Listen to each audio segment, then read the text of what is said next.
G'day YouTube, it's Brett here from Overtime Gaming with you once again, and welcome to our prediction video for the third test of the British Lions tour. We're here at Sydney Football Stadium today. Of course the real game is tomorrow between the British and Irish Lions and the Australian Wallabies. It is of course the third test. The series is tied 1-1 with the Lions winning the first test and the Aussies coming back in the second test. We look at the Australian side now. Strong forwards which have definitely proven themselves so far this tour, with George Smith as the number 7 now. Fantastic player. Had given up international rugby but has come back now. James Horwood lucky to still be in the side after his stamping incident. Should have been suspended for the last 2 tests but has got away with it. Guinea outstanding at scrummy. James O'Connor still a weak link at fly half, but they have got their kicker now in Christian Leilofanu at number 12. Falau and Tamain, fantastic winners. Adam Ashley Cooper, fantastic outside centre, and Curtly Beale, a solid fullback, but not 100% to be honest. Strong forwards again for the British and Irish Lions, a bit less leadership. Faletau, fantastic running with the ball, good control at the back of scrums too. Lydiat and O'Brien, both defensive minded flankers, sorry. The two second rowers, Jones and Parling, both strong too, but neither really leadership quality. The back line is awful.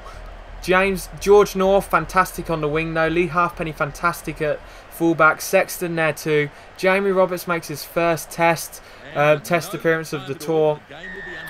Not sure if he'll be 100% fit still. Not sure what effect he'll have on the game. Jonathan Davis has not been anything special on this tour so far. I just think it's an awful move to take out the leadership and the defensive quality of Brian O'Driscoll.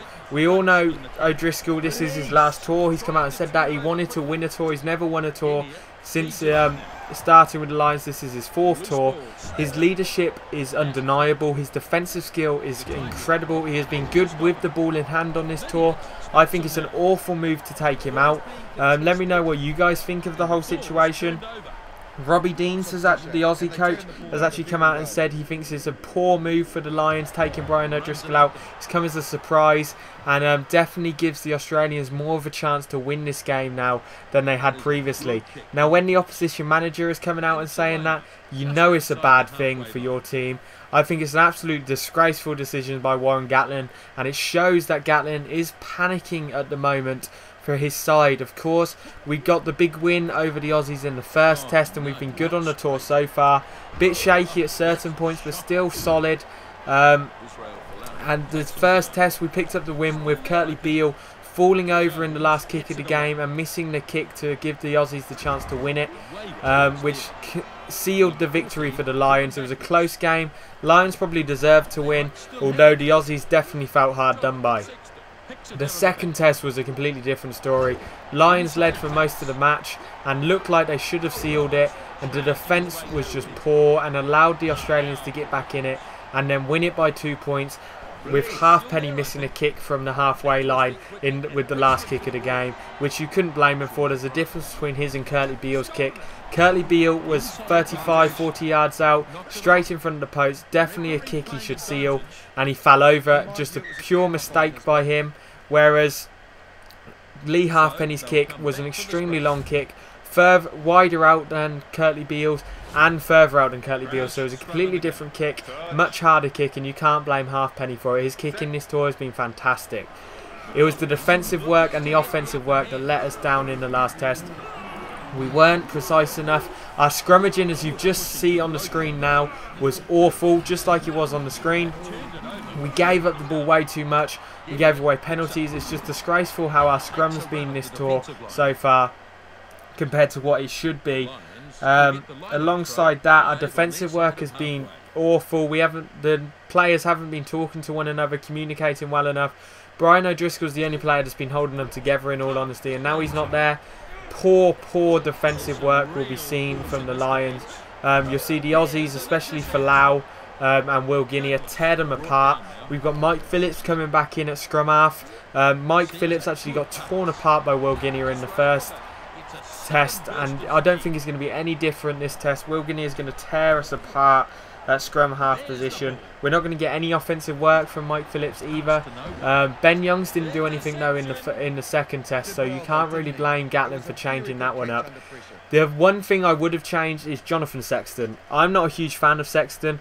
Don't get me wrong, he's a good player, but he hasn't shown himself as a world-class player on this tour. Nothing with him with the ball in hand has been fantastic this tour, especially from Sexton. And whereas Owen Farrell has really shown something this tour, he has been absolutely fantastic so far this tour for us, both kicking and with the ball in hand. His dummy in has been incredible, and I really think Owen Farrell should have been given the chance in this game. If we had been ahead in the series, I have no doubt that Owen Farrell would have been given the start in this game. As you see, the Australians go over for the first try of the match here in the first half, so they go up 5-0. Christian Leofano will come up for the kick. Extremely good player from the Melbourne Rebels, just like James O'Connor. Sorry, I think Leofano is actually from the Brumbies. I can't remember. Let me know in the comment section below. But a beautiful kick here. The man that actually got knocked out in the first minute of the first test, so got taken off there. So unfortunately missed the whole of the first test pretty much. So pretty much made his debut in the second test, and boy did he make a name for himself. Incredible kicking from the man. Definitely, well actually was better than Lee Halfpenny on the night. So Leofano is incredible, and if he can continue that in the second test, I don't see the story being any different in all honesty. As I was saying, I think Owen Farrell should have started. I think he'd give us more of an attacking threat and just offer us something different than Sexton. Sexton, they have completely shut him down this tour. He hasn't shown anything that will differentiate him from what they've already seen in previous matches. And I just think the Aussies have got our number and have got Jonathan Sexton's number and have now got Warren Gatlin's number. Alongside that, the switch to the 10 starting Welsh players I think is an awful move. Don't get me wrong, the Welsh are an extremely strong side, but they are a team that has lost to the Australians the past 3 games. Gatlin has not been able to suss out the Australians, which is why I think it's a bad move that Gatlin was the Lions coach anyway. And the Welsh team have been shut down by the Australians in previous encounters, and I don't see this being any different. I think his awful move completely dropping Tom Croft. I'm obviously a Leicester fan, so I'm a bit biased on that case, but Tom Croft has been fantastic on this tour. His line-out capabilities are incredible as well, and I really think he offers something to the team. Both defensively he is fantastic, and line-outs are just incredible, and we have had a really weak line-out so far this tour. So line-out is a place where we really need to strengthen, and taking arguably your best line-out claimer, your best line-out catcher out of the lineup, I think is an awful move for the Lions. And we'll definitely see that none of the hookers, Hibbard or Tom Youngs, have done anything this tour. Both throwing have been poor. Hooking at the scrum has not been great either, although that is very hard to do now because of the amount of feeding that goes on. As you see the Lions making the break now, this is what they've got to do. Unfortunately, we do give the turnover away, and we go in at the into half-time now, still down. But that's what we've got to do as the Lions. We've got to utilise the wings. Falau has been fantastic. We've got to avoid letting him get the ball, but we've got to get out to George North. Obviously, Tommy Bowe's back as well, so he'll act as another centre as well. As we see, we've had more of the possession, more territory, but we haven't been able to do anything with it. And that is what I think is going to happen in this game. I think we'll have more of the ball, we'll have more of the territory, but we just haven't got the skill in the backs or support from the forwards to be able to attack consistently and gain ground and score tries. That is where we've really been lacking, and that's why Sexton I don't think should have started, because he hasn't shown anything really offensively this tour. Don't get me wrong, he's had good bright spells, but Farrell has been completely explosive every time he's played, and I really think it should have been time to give Owen Farrell a run out. I think it's a poor move sticking with Sexton the whole tour. I'm glad Faletau is back in there though over Jamie Heaslip. I like Jamie Heaslip, but Faletau is so much better. He's the one player I'm really glad he's back in the side, because Faletau attacking with the ball is incredible. He consistently gains ground. He breaks the game line. He is just a really good player. He's had a fantastic tour so far.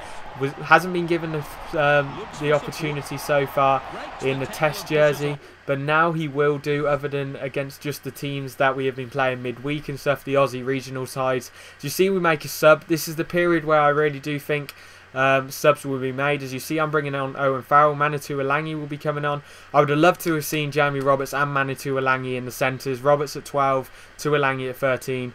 I understand that would have been a bit weak defensively, but I think it would have given us such a threat through the middle of the park offensively. As we also see players like Tipperick coming on.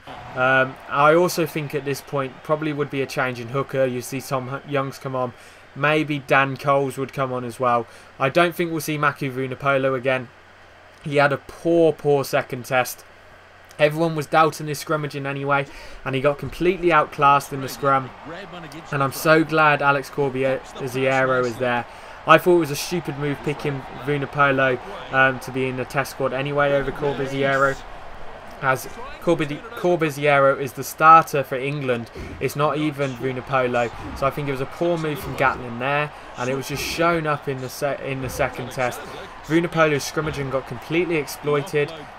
Jones had to completely take all the weight, and unfortunately that led to a lot of collapsing scrums. It led to a lot of rotating in the scrums, and unfortunately if we bring on Vunapolo, that's what I think will happen again. But it's moves like this, as you see on the screen, unfortunately I do go out of touch, that we need to utilise, and that's given George North, Jamie Roberts, Tuolangi when he comes on, the ball in space, just down the width.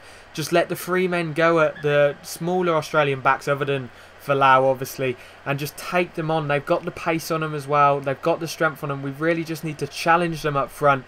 We need the power game. We need to exploit everything the Aussies are doing. We need to hit them hard at the fly half position. James O'Connor is not a fly half. He's shown in this tour he cannot play the fly half position. He has not been strong at fly half.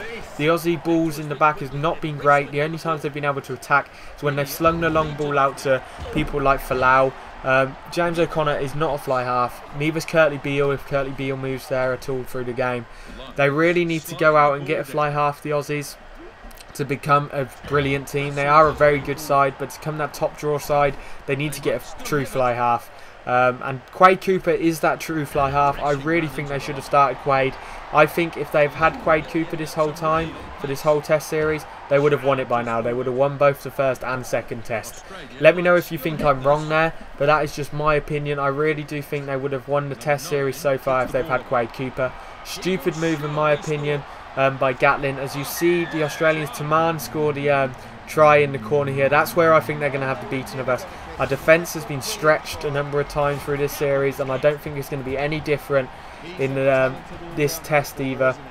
I think the Aussies are going to suck us in, and then again hit us out wide with Tamani and Falau. Both Falau and Tamani, fantastic pace, strong width as well. Both quality wingers, and I think they will be the two that tear us apart. Although I think the man that will have the biggest influence on the game is Christian Leofano. His kicking is insane, and I just think he's going to offer something so strong that we aren't going to be able to deal with it in the next test. So he is good with the ball in hands. He acts as a second fly half, in all honesty, and that is one good thing about having him and James O'Connor in the same side. You've got O'Connor, who offers an explosive attack with him on his own, and you've then got Leofano playing at 12, who has got the hands to play fly half. I really think Leofano should be the starting fly half if they're going to go with this system, but unfortunately it's not going to happen. James O'Connor is going to be the starting fly half. I think that could be the one downfall for the Aussies, starting James O'Connor at fly half. If we can hit that channel, hit O'Connor with Jamie Roberts and stuff, I think we may have the beating of him. If we force James O'Connor to fling the ball out, if we put pressure on him so he can't run at us, if he's got to pass quickly, again, I think we'll have the beating of him. We've got a strong enough side where we truly could put a lot of damage to this Australian side, although I don't think it will happen. I think the series is going to go to the Australians. I think this will be another losing series for the Lions. As you see the high tackle there, and I stupidly take a quick tap, and unfortunately nothing is going to come from it by the looks of it. So unfortunately that is happening. Right, we've spoke about rugby a lot now. Remember guys, I am on holiday from today. As you see the Australians go over for another try. The poor tackling by the Lions. Again, I think this could be a reoccurrence in the third test as well. You see, we're getting utterly destroyed by the Australians. I think this is what's going to happen. I think we're going to get torn apart. Although, if things do go right for us, we could win this game. Although, I think the advantage is in the Australian favour now. As I was saying, I am on holiday right now, so there's a lack of videos coming out at the moment. I'm not sure if there'll be a Newcastle video on Monday, but there definitely is a WWE video on Monday. There's definitely a MLB 13 The Show video on Tuesday. Definitely an MLS series video on Wednesday, and possibly another WWE video on Thursday. There's nothing on Friday because I haven't had a chance to record anything. But next week on Saturday there will be a number of videos coming out, guys. I will have time to get the videos flowing out.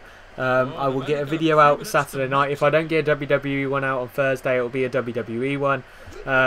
I'll probably get another video out on the Sunday. There'll be a WWE one on the Monday. There'll be an MLS one on the Monday. And probably a baseball one on the Monday as well. So definitely stay sticking around. As you see, we're coming to the end of the match now. We're just going to try and fling it forward and hope we can just get one try just to give us a bit of a smile going towards the end of this game. We are breaking here. Tommy Bowe breaking down the wing.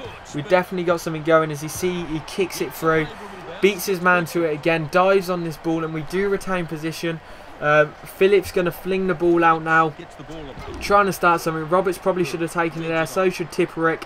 He gives it to George North, who gives it to Jones, to Tuolangi, who should be in the corner, but unfortunately the knock-on seals the game for the Aussies. We don't get a point, we get shut out 17-0. I think it's going to finish around the 14-7 mark, 14-10 mark for the Aussies this time round. I think it's an Australian series win. The Aussies are going to win the series 2-1.